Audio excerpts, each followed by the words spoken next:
Hi, నా పేరు ఏ Vamsi Krishna, consultant orthopaedician, విధాత hospital, Vijayawada. So ఇవాళ క్లావికల్ ఫ్రాక్చర్స్ గురించి ఒక చిన్న అవేర్నెస్ టాక్ ఇస్తానండి. సో క్లావికల్ బోన్ అనేది మనకి కాలర్ బోన్ అంటాము. సో నార్మల్గా మన బాడీని షోల్డర్ని కనెక్ట్ చేసే బోన్ అండి క్లావికల్ బోన్ అనేది. సో క్లావికల్ బోన్ యొక్క ఇంపార్టెన్స్ ఏంటంటే one of the most commonly fractured bone. బాడీలో మొత్తం ఎన్ని బోన్స్ అయితే ఉన్నాయో వాటన్నిటిలో అత్యంత ఎక్కువగా ఫ్రాక్చర్ అయ్యే బోన్ క్లావికల్ ఫ్రాక్చర్ అండి. సో క్లావికల్ ఫ్రాక్చర్ ఎప్పుడు అవుతుంది? సో నార్మల్గా ఎప్పుడన్నా మనం కింద పడేటప్పుడు చేతిని ఇలా జాపి ఆ పడేటప్పుడు ఆ ఫోర్స్ కింద పడకుండా ఉండటానికి చెయ్యిని ఇలా జాపుతామండి. అలా జాపినప్పుడు మోస్ట్ కామన్గా అయ్యే ఫ్రాక్చర్ క్లావికల్ ఫ్రాక్చర్ అండి.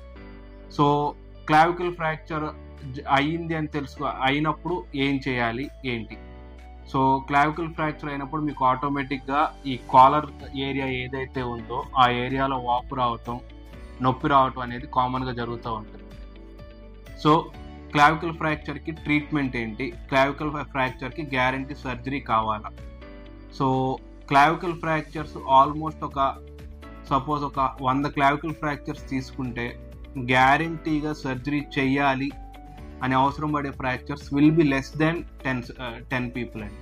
100 పీపుల్ తీసుకుంటే లెస్ దెన్ 10 పీపుల్లో గ్యారంటీ సర్జరీ చేయాలి ఈ క్లావికల్ ఫ్రాక్చర్కి అనేది లెస్ దెన్ 10 పీపుల్. సో ఆ సర్జరీకి పారామీటర్స్ చాలా ఉంటాయండి.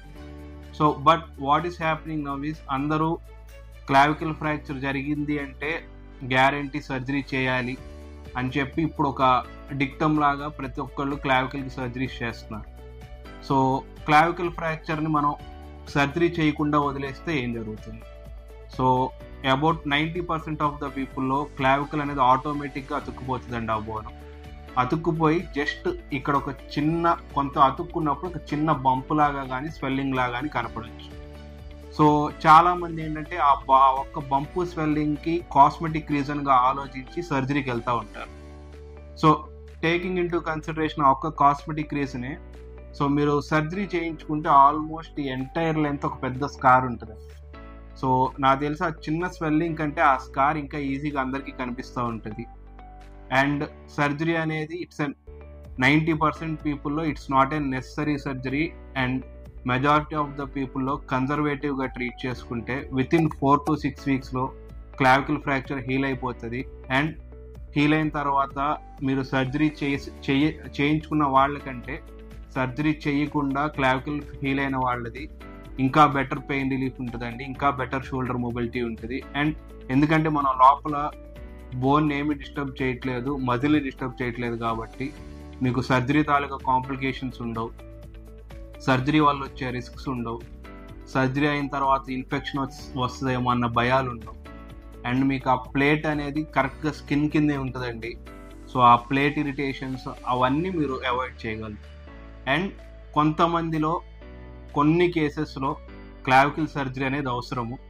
అది మీకు సర్జరీ అవసరమా లేదా అనేది contact a very good surgeon who is ethical and get a very good opinion. So ఇలాంటి social awareness and best opinions కోసం follow Vidhata hospital page. Thank you.